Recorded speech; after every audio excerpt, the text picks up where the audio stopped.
PCOS এক ধরনের hormone জাতীয় সমস্যা যা প্রজনন ক্ষমতাকে বাধাগ্রস্ত করে এবং ডিম্বাণু উৎপন্নতে বাধা সৃষ্টি করে এবং অনিয়মিত মাসিকের সৃষ্টি করে।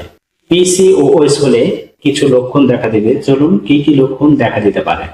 অনিয়মিত মাসিক হবে, অতিরিক্ত পুরুষের হরমোন শরীরে উৎপন্ন হবে, যার ফলে শরীরের বিভিন্ন জায়গায় মুখমণ্ডল থেকে শুরু করে শরীরের সারা প্রান্তে বেশি পরিমাণে লোম উৎপন্ন হবে, ব্রণ এবং মাথার চুল পড়ে যাবে, ডিম্বাশয়ে সিস্ট উৎপন্ন হবে, ওজন বৃদ্ধি পাবে, ইনসুলিন রেজিস্ট্যান্ট করবে এবং আপনার শরীরে ডায়াবেটিসের ঝুঁকি বাড়িয়ে দিবে, গর্ভধারণের সমস্যা সৃষ্টি করবে, এমনকি বন্ধ্যাত্ব হতে পারে, ত্বকের বিভিন্ন ধরনের সমস্যা সৃষ্টি করবে, গলার চারপাশ, বগল এবং ভাঁজযুক্ত এলাকায় দাগ সৃষ্টি করবে এবং কালো বর্ণের দাগ উৎপাদিত হবে।